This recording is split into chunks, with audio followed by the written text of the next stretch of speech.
Hər vaxtınız xeyir olsun dəyərli dinləyicilər, həmçinin izləyicilər. Mən Xanlar Meteorun təqdimatında Gündəm Qarabağ verilişini dinləyirsiniz. Bizi eləcə də izləyə bilərsiniz sosial şəbəkələrdən, Facebookdan və YouTubedan. CBC FM Azərbaycan yazmaqla 44 günlük Vətən müharibəsinin demək olar ki 5-ci il dönümü gedir və zəfər gününü qeyd edəcəyik. Təbii ki, həmin günləri bizdə yada salmaq olduqca qürur vericidir və həmin vaxtda orada iştirak edən bizim zabit, gizir, əsgərlərimiz var idi. Allah bütün şəhidlərimizə rəhmət eləsin, qazilərimizə can sağlığı versin.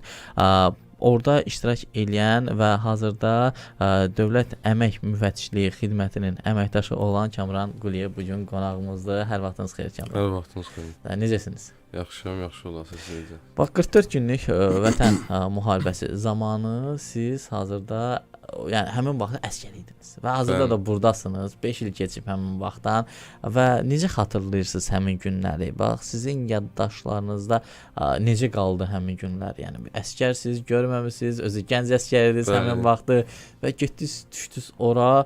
Yəni bu şanlı tarixi yaşamağa bir imkanınız oldu. Belə deyim də, deməli, sizin elə vurğuladığınız kimi mən getmişəm, mən gənc əsgər idim. Elə oldu ki, biz məsələn bölündük, mən gəldik hərbi hissəyə. Hərbi hissədə müəyyən bir, məsələn, bir həftə 10 gün bir müddətində belə qaldıq, qulluq keçən vaxtı heç kim bilmirdi ki, məsələn, Vətən müharibəsi başlaya bilər belə bir şey. Başladı, məsələn, müəyyən şeylər, ən birinci günü adamın yanında qalan o şey ki, kinolardakı görürsünüz, məsələn, o necə deyim sizə, toplaşma, yığıncaq, səslər, məsələn, nələrdə birinci dəfə, yəni gənc əsgər nə ata bilər, silah ata bilər, ən yaxşı o təlimdə, 3 günlə verilir. Təlimdə, yəni müəyyən bir müddətdən sonra elə bir şeyin içinə düşmək, amma da adaptasiya dövrüdür. Adaptasiya olunandan sonra elə sənə elə bir normal bir şey kimi gəlirdi bizə. Məsələn, minamyotların səsi, məsələn, topların səsi, məsələn, belə bir şeylərdir. Yəni, yadda qalan vaxtlar ən çox məsələn belə deyə bilərəm ki, orada məsələn əks hücumun dəf edilməsi vaxtlarında yaranan məsələn situasiyalardır, yadda qalanlar. Zəfər günü məsələsi var idi. O belə gələcəm. Zəfər günü məsələsi də o heç də. Zəfər günündə də məsələn bizim öz orada demək olar ki, məsələn bir 2 tabor bir əsgər var idi orada, zabitlik, gizirlik, hamısı qarışıq bir yerdə. Bizdə bir orada bir yol vardı, yuxarıdan aşağı düşəndə bir satqanın sürücüsü sürə-sürə belə siqnallar gəldi və təslim oldular. Onda biz inanmadıq da birincisi. Düşdü aşağı, ondan sonra radio və səsin müəyyən komandanlıq belə xəbər gəldi ki, təslim oldular. Yəni belə oradakı qələbə xəbərini həm əsgər vaxtı eşitmək necə bir qələbə sevinci fikirləş ki, yəni məsəl üçün də bir taborun əsgəri, o bir taborun əsgəri müəyyən nə dərəcədə tanıya bilər. Hamı bir-biri ilə qucaqlaşmaq, təbrik eləmək, yəni belə də müəyyən bir dövrü biz keçdik belə. Bu belə bir kimi şeylər. Sevincli günlər. Yəni təsəvvür edin ki, sizin bir ömür danışacaq bir əhvalatlarınız var və hər kəs əsgərlik xatirələrini danışır. Siz 44 günlük Vətən müharibəsinin iştirakçısı olaraq, həm də əsgər olaraq orada iştirak etmisiniz. Yəni daha sonra artıq əsgərlik bitdi. Daha doğrusu 44 günlük Vətən müharibəsi bitdi. Daha sonra əsgər kimi xidmət eləməyə davam elədiniz. Getdiniz, mənim yadımdadır, Laçında da xidmət elədiniz. Bəli, birinci Qubadda getmişəm, sonra Laçına getmişəm. Laçın Bozlu kəndində olmuşuq. Belə, ondan sonra xidməti başa vurmuşuq. Həm belə deyim də, xidməti başa 2021-də də qayıtmışam. Ümumiyyətlə ruh yüksəkliyi necə idi əsgərlərdə? Ruh yüksəkliyi necə idi əsgərlərdə? Ruh yüksəkliyi orada belə deyək də, deyirlər məsələn rəhbərdən çox şey asılıdır. Yəni orada tutaq, orada hər bir yaş dövründə olan əsgərlər var da, düzdür, məsələn 18-19 yaşında olan var, məsələn 22-23 yaşında olan var. Hər bir əsgərin dünya görüşü fərqli, məsələn situasiyada verəcəyi qərarlara fərqli. Orada amma məsələn rəhbər olaraq, komandan olaraq, məsələn bizim bölük komandiri var idi, tam komandirlərimiz var idi, tabor komandirləri. Məsələn onlar əsgərlərə elə şey aşılayırdılar ki, yəni qorxmaq lazım deyil. Bilirsiniz, yəni ki, əsgərə baxırdı, həm əsgər məsəl üçün birinci rəhbərə baxırdı. Rəhbər deyir ki, burada problemli heç nə yoxdur, narahat olun, yaxşı olacaq. Və hər gün də əsgərləri ruhlandıran ən böyük temdə xəbərlərdən biri hansılar olurdu? Məsələn, qələbə xəbərləri. Cənab prezidentin. Bəli. həm də ki, öz komandanlığımız tərəfindən filan post alındı, məsəl üçün ki, eşelon yarıla qabağa gedilir, bildiniz, hər dəfə xəbər eşidirik. Bu tərəfdən, bu istiqamətdən, bildiniz, bir sağ-sol istiqamətdən o azad olundu. Ərazilərin, postların, kiçik də olsa, yəni nəzarət məntəqələrinin birbaşa götürülməsi, yəni ki, o nəzarətimizə keçməsi 30 il müddətində orada olan postların alınıb onların oradan çıxardıb qovulmaqları, yəni kimi desəz onu sevindirər də, yəni orada bizim ərazi idi, onsuz da. Biz gedirik də, yəni bildiniz, bunu eləyə bildik. Ümumiyyətlə bu Vətən müharibəsi zamanı xalqımızın birliyi də və əsgərlərimizin fədakarlığı ilə paralel xalqımızın da böyük bir fədakarlığı oldu. Bir oldular, əsgərlərin yanında oldular, istər qida olsun, istər tutalım ki, təminat olsun, hamısı gəlirdi. Bu həmin anları necə xatırlayırdınız? Ümumiyyətlə, yəni həmin məsələləri necə dərindən öz üzərinizdə hiss edirdiniz? Belə, yəni belə demək olarsa ki, necə izah eləyim? Məsələn, biz müəyyən o kadrlar var da, o müharibənin mülki tərəfdə gedən istiqaməti, xalqın birliyi və yaxud da ki, nəyinə biz o mülki həyatdakı insanlarla görüşməyə başlayanda sonrakı dövrlərdə o çox kadrlara biz məsəl üçün baxırdıq. Ən birinci kadra baxanda mən düşün biz olmuşdu. Yəni ki, mənim ki, yəni doğrudan da yəni xalq bizim necə deyim, arxamızı biz həmişə görürük. Məsəl üçün dövlətin özünün sonra məsəl üçün xalqın məsələn nələr o göndərilən paylar var idi də, bildiniz, yəni ki, o yemək olsun, su olsun, fərqi yoxdur. Yəni əsgərdə nə lazımdır, bildiniz. Elə bir ki, su, siqaret, bildiniz. Yəni o şeylərdən biz heç vaxt, yəni biz necə elə bir ki, deməmişik də bundan bir dənədir, bildiniz.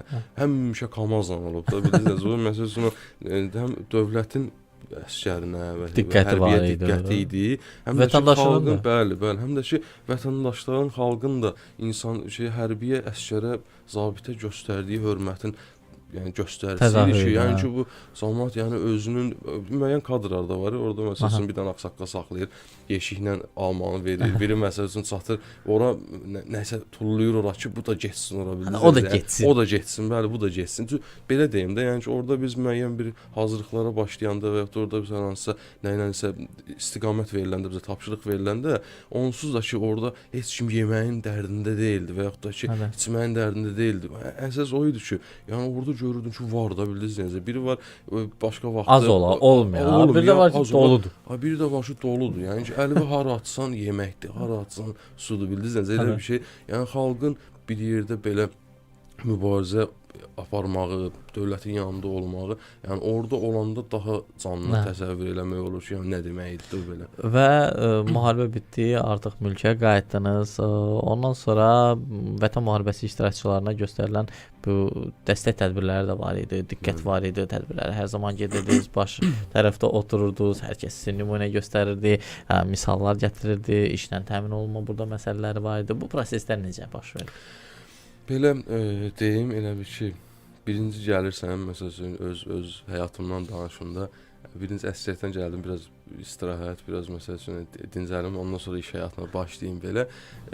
Belə demək olarsa ki, dövlətin müharibə iştirakçılarına verdiyi dəyər, yəni göz qabağındadır ki, mən və yaxud da mənim kimi nə qədər iştirakçı olsun və yaxud da qazilərimiz olsun, yəni onlar müəyyən dərəcəli işlərlə təmin olunublar və bunun da elə bir nümunəsi özümə, bildiniz, yəni ki, mən yazılı şəkildə müraciət eləmişəm, bildiniz, yazılı şəkildə müraciət eləmişəm, sağ olsun cənab nazir, yəni mən yazmışam ərizəmi vətəndaş qəbulu kimi, bildiniz, yəni cənab nazir müraciət olaraq ki, mən işlə təmin olunmaq istəyərəm, mən çağırıblar, söhbət eləyiblər, bildiniz, danışıblar, yəni təhsilimə baxıblar, belə, ora-bura, yəni seçilə bilmişəm, yəni götürülə bilmişəm və müəyyən vaxtda öz işimi yerinə yetirirəm, vəzifə funksiyalarımı yerinə yetirirəm.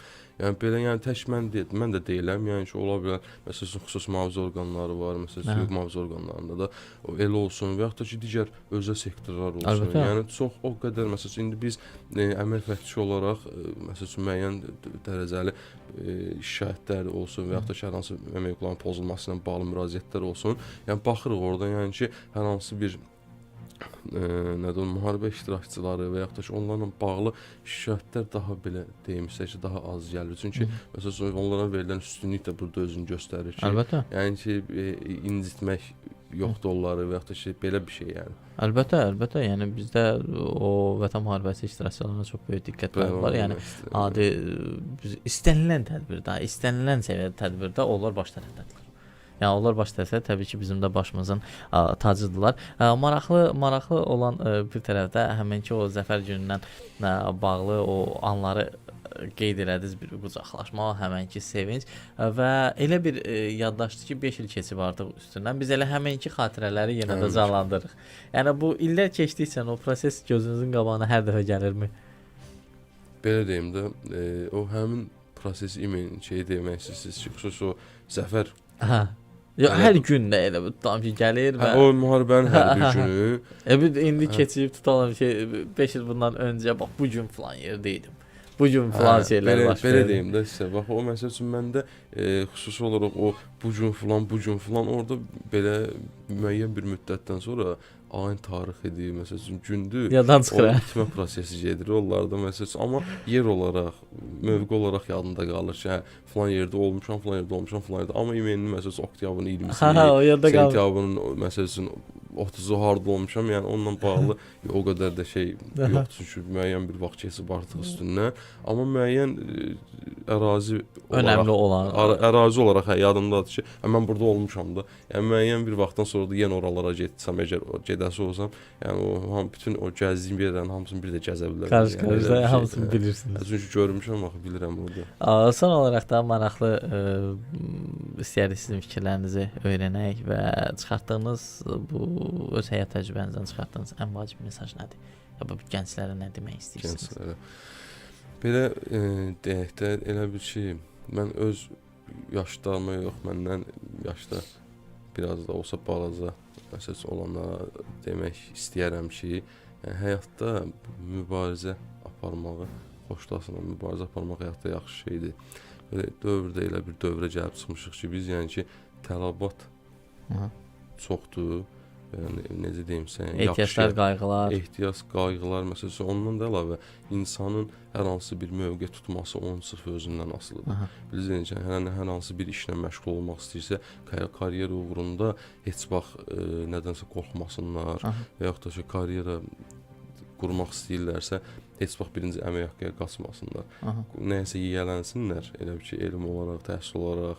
Ondan sonra yavaş-yavaş həyat özü onları belə deyim də, həm sınağa çəkəcək, həm də səhvasını onlar çəkəcəklər, yəni belə. Bir də əmək məcəlləsində müharibə iştirakçıları üçün tutulan güzəştlər barədə qısa informasiya belə deyə bilərəm ki, məsəl üçün müharibə iştirakçılarına əmək məcəlləsinin 78-ci maddəsi iş yerlərinin ixtisarı, işçilərin ixtisarında üstünlük verilən şəxslər var ki, müharibə iştirakçıları da onlardan biridir. Yəni ixtisar zamanı onlar ixtisar olunmamağa üstünlük verilir. Yəni onlar ixtisar olunmurlar, yəni üstünlük verilir ki, onlar ixtisar olunmasınlar. Sonra məsələn məziyyətlə bağlı birisi işçi 6 ay müddətində işlədiyində, 6 ay müddətli işlədikdən sonra məzuniyyətdən istifadə hüququ yaranır. Və bu zamanda məzuniyyətin növbəllik prinsipində işə götürən tərəfindən razılaşdırılandan sonra məzuniyyət qrafiki bölünür, sonra verilir.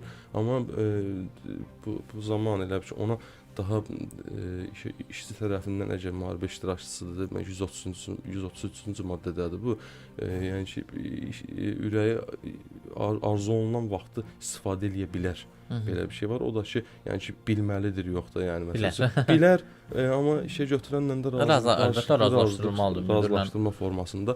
Bir də ki, əmək məcəlləsinin 120-ci maddəsi var. 120-ci maddəsində də deyir, Azərbaycan Respublikasının suverenliyi, ərazi bütövlüyü uğrunda mübarizə aparmış və dövlət tərəfindən təltif olunmuş şəxslər əmək məzuniyyətini 46 gün müddətində, təqvim gün müddətində istifadə edə bilər. Yəni onlar 46 gündür təqvim. Amma burada məsələn belə baxıram ki, müharibə iştirakçısı olub dövlət tərəfindən təltiflənməyən, yəni ki, olmaz. belə baxıram da. Yəni ki, məsəl üçün dövlət tərəfindən tərtiblənibsə əgər kimsə bu sözüm də məsəl üçün kimsə ola bilər məsəl üçün müharibədə iştirak edib amma hər hansı bir dövlət tərəfi ilə tərtiblənməyib. Amma yəni ki, medaldan söhbət gedir. Medal olduğu təqdirdə 46 gün təqvim günü müddətində istifadə edə bilər əmək məzuniyyətindən belə. Çox təşəkkür edirəm Kamran. Var olun, sizdən fəxr edirik. Sizdən fəxr edirik. Allah bir daha şəhidlərimizə rəhmət eləsin, qazilərimizə can sağlığı arzuluyuruq. Allah ali baş komandanımıza can sağlığı versin ki, biz onun ətrafında dəmir yumruqda birləşdik və 30 illik işğala son qoyduq. Şükürlər olsun ki, zəfərimizin 5 illiyini də bu il qeyd edəcəyik. Gündəm Qarabağ verilişi də bununla yekunlaşır. Siz isə bizi dinləməkdə, eləcə də izləməkdə davam edin. Sağ olun, salamat qalın.